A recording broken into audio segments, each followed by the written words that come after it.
Buying a home, it's one of the biggest financial moves you'll ever make, right? And right at the center of it all is the mortgage. It can seriously feel like this giant maze of confusing terms and hidden rules. But what if I told you there's a secret map to navigate it all? Well, today, that's exactly what we're going to do. We're unlocking the world of mortgages using an insider's guide. I mean, if you've ever even looked into buying a home, you know exactly what I'm talking about. It feels like you're trying to solve a puzzle, but it's in a language you don't even speak. You've got acronyms, percentages, weird rules. It's enough to make anyone's head spin. So if you feel a bit overwhelmed, trust me, that is completely normal. But here's the cool part. What if you had the pros playbook? That's what we've got.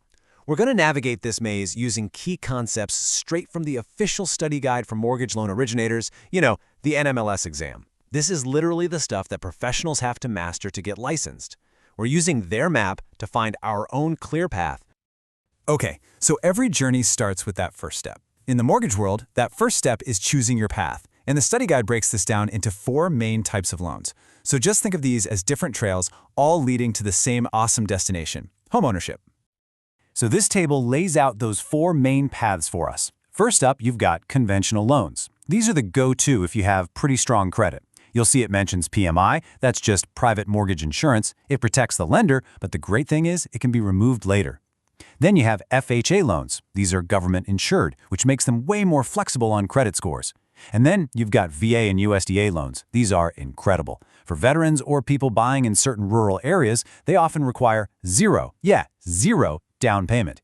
You can see how each path is really designed for a different kind of traveler. And this right here shows you the biggest difference between those options. Conventional loans, they come straight from private lenders, like your bank or a credit union. But the government-backed loans, FHA, VA, and USDA, are insured by a federal agency. Now, that insurance acts as a safety net for the lender in case the borrower can't pay, and that's exactly why they can offer more flexible terms and lower down payments. It's a game changer that opens the door to homeownership for so many more people. All right, so now that we've seen the main paths, it's time to learn how to read the signs along the way. And to do that, we have to speak the lender's language. There are 2 critical acronyms from the NMLS guide that are just absolutely huge in this whole process: LTV and DTI. You got to know them. First up is LTV, or loan to value. It's actually pretty simple. It's just the size of your loan compared to the value of the house. For a lender, a higher LTV means more risk because it means the borrower has less of their own money, less skin in the game invested in the property. A lower LTV, on the other hand, tells them you're a much less risky borrower. Let's make this super concrete. Say you're buying a $400,000 house and your loan is for $360,000. You just divide the loan by the price and boom, your LTV is 90%. That other 10%, that's your down payment. It's that easy. Understanding this little piece of math is fundamental for any mortgage pro, and now it's in your toolkit too. Okay, so the second key term is DTI, or debt to income.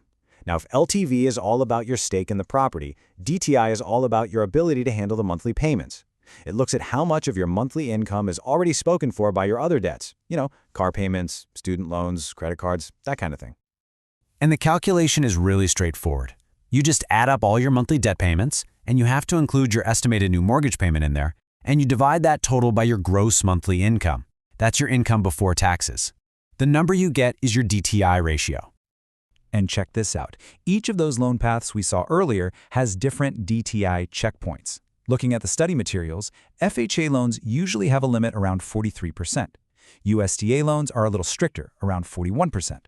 Lenders use these ratios as a really important guardrail to make sure you're not getting into a mortgage you can't comfortably afford. So, you've chosen a path, and now you understand the language. The final stage of our little journey here is passing the gatekeeper, the underwriter. This is the person who makes the final call, and they use a really clear, logical framework to look at your entire loan application.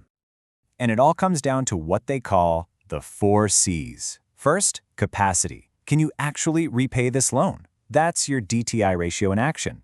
Second, capital. Do you have the cash for the down payment and all the closing costs? They want to see you have some savings. Third, credit. What's your track record look like? A good credit score proves you're responsible. And finally, collateral. Is the house itself a good investment? The appraisal has to confirm it's worth what you're paying. See how it all connects? LTV and DTI are the building blocks for this final checklist. And just like that, we've basically navigated the core of the whole mortgage process. What might have seemed like a total maze before, well, by using the same framework that the pros study, we've turned it into a clear, understandable map. You now have your own financial compass. You really do have the tools now. You get the 4 main paths: conventional, FHA, VA, and USTA. You can speak the language of LTV and DTI, and you know the underwriter's final checklist, the 4 Cs. You're not lost anymore. You're an informed traveler, totally ready to take on the journey to homeownership. You know, this knowledge isn't just about passing a test. It's empowering. It transforms you from just being a passenger to being the driver of your own home buying journey. The question is no longer, how does any of this work? But instead, okay, which path is the right one for me? So take a look at your own situation and ask yourself, where will my journey begin?